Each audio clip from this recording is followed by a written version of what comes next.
Hello students, so once more we are over here in our series Physics from Scratch. So as I told you, in this series we will aim the arrow for you, you just release it and hits the bullseye. Today in this lecture I am going to introduce you, it's not basically a lecture, ठीक है ना, इसमें अंदर मैं आपको बताने वाला हूं कि आप क्या करके और फिजिक्स में अपने मार्क्स को मैक्सिमाइज कर सकते हैं। पर उससे पहले आपको एक फिजिक्स का रोड मैप पता होना चाहिए कि फिजिक्स दिखती कैसी है, क्या क्या पढ़ना है इसके अंदर, ठीक है ना। Until and unless we have a clear cut idea about what lies in front of us, we cannot conquer it.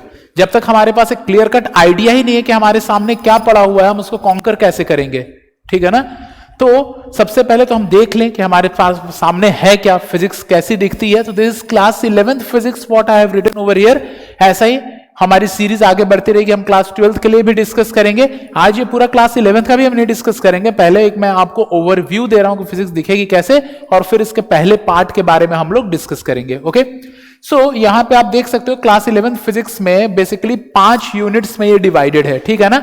जो पहला यूनिट है इसका, ये तो बेसिक मैथमेटिक्स वाला जो पार्ट है आपका, ये टूल्स जिसका कहलाता है, इसमें यूनिट्स, डायमेंशंस, एरर एनालिसिस और इंस्ट्रूमेंट्स आते हैं। इंस्ट्रूमेंट कौन से? Vernier, caliper, screw gauge etcetera, वो इंस्ट्रूमेंट्स आते हैं। दूसरा चैप्टर इसके अंदर है वेक्टर्स, और तीसरा जो चैप्टर है इसके अंदर वो है बेसिक मैथमेटिक्स। ओके, अब नेक्स्ट जो इसकी यूनिट जहां से आप बोल सकते हो कि प्राइमरीली फिजिक्स स्टार्ट होती है, वो है ये वाला जिसको हम प्योर मैकेनिक्स बोलते हैं। और इसमें हम पढ़ते हैं motion in 1 dimension, motion in 2 dimension, Newton's laws of motion and friction, work energy, power, impulse, momentum, collision and rotational motion, ठीक है ना, ये वाली जो यूनिट है, ठीक है। This is pure mechanics, this is the backbone of physics, one of the most important sections of physics. और ज्यादातर बच्चे यहीं पे फिजिक्स से खौफ खाने लगते हैं। हम लोग ये भी सीखेंगे कि pure mechanics is one of the most interesting part of the physics also, और इसको कैसे ओवरकम करें, क्योंकि जो बच्चा प्योर मैकेनिक्स में जीत गया वो फिजिक्स में कहीं नहीं हार सकता है। One who has conquered pure mechanics can never be a loser in physics. Pure mechanics is what determines your way into the physics. If you are good at pure mechanics, you have a high penetration power into the physics, you are not going to lag anywhere. So this is pure mechanics. Okay, then we have applied mechanics. Pure mechanics अगर आपका strong है तो applied mechanics वैसे strong हो जाएगी, क्योंकि pure mechanics के बाद applied mechanics में कोई नया concept हमें सीखना ही नहीं होता है. It's just application of pure mechanics, ठीक है ना। इंफॉर्मेशन हमारे पास आ सकती है, डेटा हमारे पास आ सकता है, कंसेप्ट सारे हम यहीं पे सीखेंगे, ठीक है। So this is our applied mechanics, जहां पे प्योर मैकेनिक्स सीखते हैं, इसको जहां अप्लाई करते हैं that is known as applied mechanics. तो अप्लाइड मैकेनिक्स के चैप्टर है gravitation, properties of solids and fluids, जो कि elasticity and fluid elasticity and जहां पे आप सरफेस टेंशन वगैरह पढ़ते हो वो वाला chapter. And the third chapter is fluid mechanics. जो तीसरा चैप्टर है हमारा, ये फ्लूइड मैकेनिक्स के नाम से जाना जाता है। नाम के ही सामने मैकेनिक्स लगा है तो आपको ऑब्वियसली पता है कि प्योर मैकेनिक्स आकर के यहां पे अप्लाई हो जाएगी, ठीक है। देन हम एंट्री लेंगे हीट के अंदर। Heat can be something which you will think that okay pure mechanics is not being applied over here, but pure mechanics पढ़ने के प्रोसेस में आपका ब्रेन इतना डेवलप हो जाता है, इतना स्ट्रांग हो जाता है कि thermometry, these are considered as easy chapters, they are not very difficult, ठीक है ना। तो thermometry, calorimetry, modes of heat transfer, kinetic theory of gases and thermodynamics, ठीक है ना।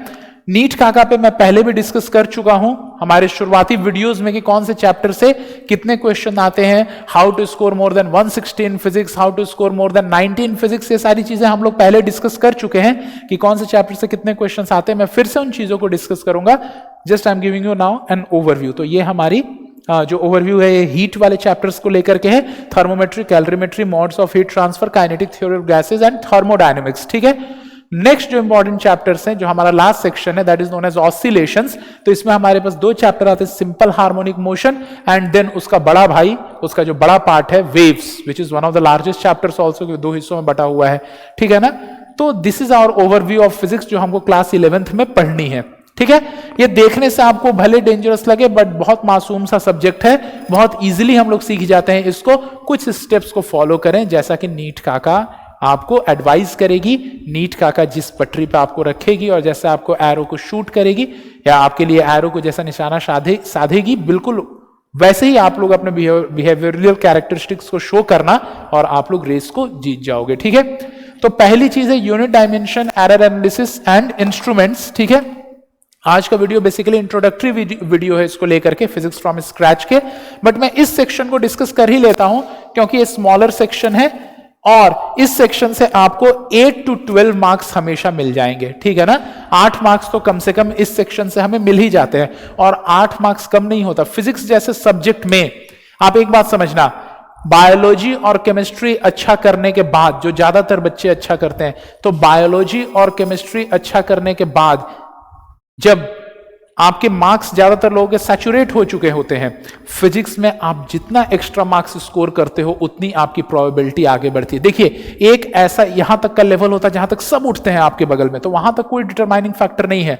Biology is an interesting subject for somebody who has opted biology. Biology के प्यार की वजह से आपने बायोलॉजी को ऑप्ट किया था, तो ज्यादातर लोग जो नीट का एग्जाम दे रहे हैं उनकी बायोलॉजी फेवरेट होती है।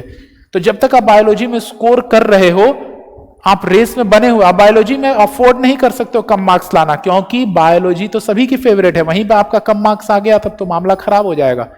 तो बायोलॉजी में तो आप मार्क्स स्कोर करना ही करना है आपको, मेहनत करके, ठीक है ना। बायोलॉजी ज्यादातर लोगों की फेवरेट होती भी है, तो बायोलॉजी में तो आपको मार्क्स स्कोर करना ही है।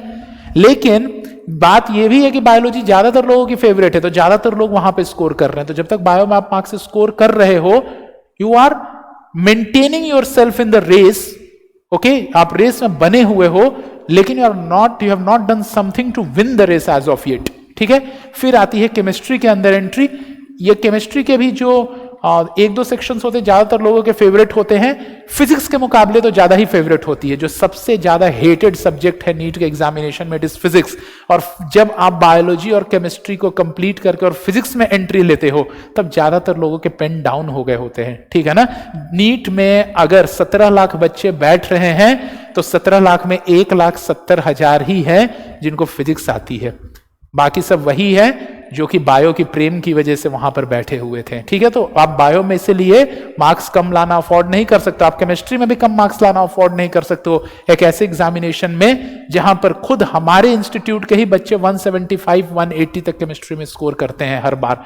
तो और बायो में भी काफी अच्छा स्कोर करते हैं, तो बायो के अंदर आप मार्क्स कम लाना अफोर्ड नहीं कर सकते हो, केमिस्ट्री में भी नहीं लाना अफोर्ड कर सकते हो। लेकिन अब क्या होगा जब बायो और केमिस्ट्री में सभी लोग इतने अच्छे मार्क्स लाए हैं, अब ये कोई बोर्ड एग्जाम तो है नहीं कि सभी 95% मार्क्स लाके सभी मिठाई बांट रहे हो। इसमें जीतेगा रेस वो जो कि अब कुछ एक्स्ट्रा ऑर्डिनरी करेगा, और जब आप फिजिक्स सॉल्व करोगे, that is what is making you extra ordinary.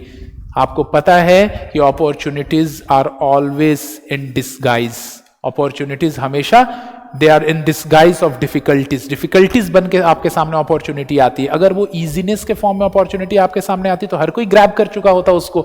So opportunities always come in disguise, ये आपको पता है।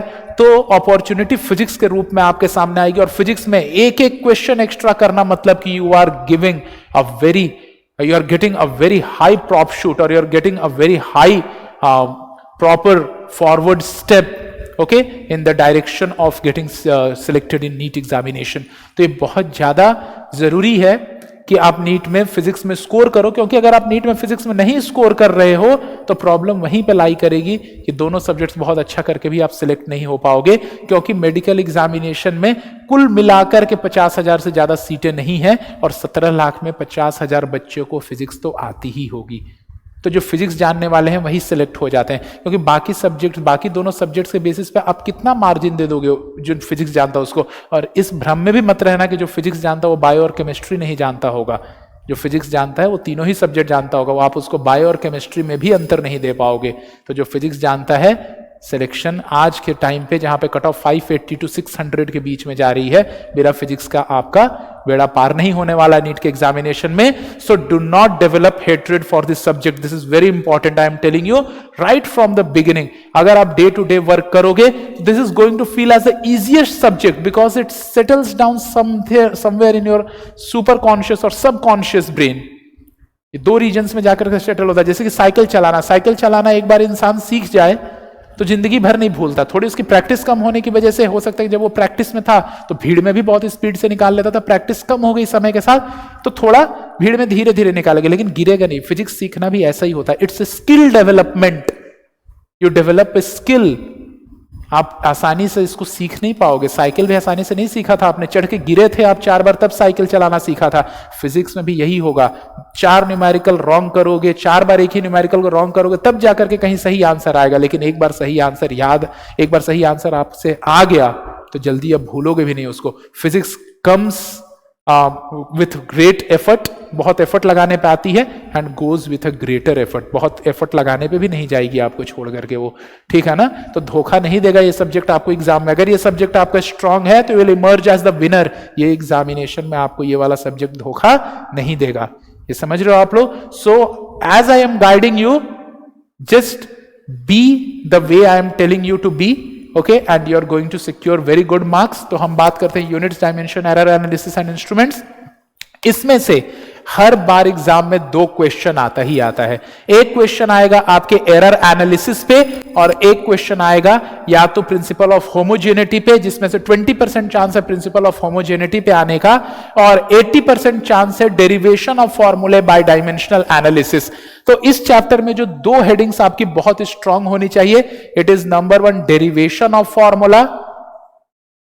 Derivation of formula by dimensional analysis में ही हम लोग चीजों को इंटररिलेट करना सीखते हैं। इंटररिलेट करना सीखने का मतलब ये हुआ कि आपको अगर एक चीज आती, अगर मतलब कि आपको ये दे दे कि जी का फॉर्म, मतलब कि फंडामेंटल यूनिट्स को जी, एच और सी अगर कंसीडर कर लिया जाए तो मास को कैसे रिप्रेजेंट किया जाएगा या वेलोसिटी को कैसे रिप्रेजेंट किया जाएगा। तो ऐसे क्वेश्चन इसमें से आते हैं which is solve by derivation of formula by dimensional analysis, ठीक है। नेक्स्ट चीज इसके अंदर जो है वो है एरर एनालिसिस। इस पे क्वेश्चन आता है और जनरली इस पे क्वेश्चन आता है कि फिजिकल क्वांटिटीज में एरर दे देता है आपको और बोलता है कि अब ये वाली जो क्वांटिटी है जो इन फिजिकल क्वांटिटी से मिलकर के बनी है, इसमें कितना एरर होगा।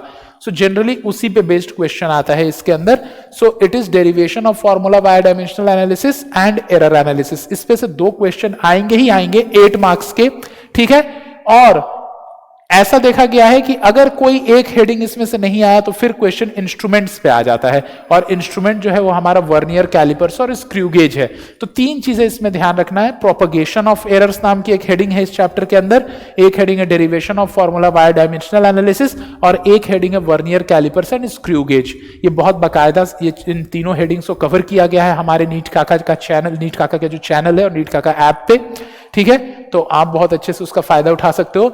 Next is vectors. वेक्टर से डायरेक्टली कोई क्वेश्चन नहीं आता है, बट मान सकते हो फिजिक्स का कोई भी क्वेश्चन होगा तो वेक्टर्स का ही। तो वेक्टर्स चैप्टर और बेसिक मैथमेटिक्स, ये दोनों चैप्टर से कोई भी क्वेश्चन डायरेक्टली नहीं आते हैं, लेकिन इन दोनों चैप्टर्स का आपका 100% एंड मोर आपको देना चाहिए इन दोनों चैप्टर्स में, क्योंकि यही दोनों वो चैप्टर्स हैं जो आपको टूल प्रोवाइड करेंगे फिजिक्स को जीतने के लिए। Okay, so this is very important. यहां से 2 क्वेश्चन आने वाले हैं। मैंने हेडिंग बताया कौन सी हेडिंग आपकी स्ट्रांग होनी चाहिए, और इन दोनों चैप्टर्स में आपको मैं कोई हेडिंग नहीं बता रहा हूं। इन दोनों चैप्टर में कोई भी टीचर आपको गाइड नहीं कर सकता कि ये कर लो ये कर लो, क्योंकि इन दोनों क्वेश्चंस में, इन दोनों चैप्टर से कोई क्वेश्चन डायरेक्टली आना ही नहीं है, लेकिन बिना इन दोनों चैप्टर्स के फिजिक्स भी नहीं आनी है आपको। ये समझ रहे हो आप लोग? So these chapters are very important. So we are discussing about these aspects. यहां से 2 क्वेश्चंस आएंगे, मैंने बता दिया हेडिंग आपको कौन से 2 क्वेश्चंस आएंगे। नेक्स्ट हमारे लेक्चर्स होंगे फिजिक्स फ्रॉम स्क्रैच में, जो मैं जब भी आपके सामने अपीयर होऊंगा तो बकायदा आपको फॉर्मूले लिखूंगा कि इन फॉर्मूले पे बेस्ड क्वेश्चंस आएंगे आपके एग्जामिनेशन में, उसको ध्यान रखना बिल्कुल। यहां पे मैं कोई फॉर्मूला नहीं बोल सकता हूं, ये दोनों चैप्टर बिल्कुल स्ट्रांग होना चाहिए आप लोगों का। ये क्लियर है? यहां पे मैंने हेडिंग बताई है, उस हेडिंग में सच फॉर्मूला नहीं, बहुत सिंपल सी हेडिंग है वो, उस हेडिंग को आप लोग देख लेना नीट काका ऐप पे। Okay, so we are ending our physics from scratch over here. The series will continue, it will keep on becoming better, it will keep on making you better. Okay, thank you.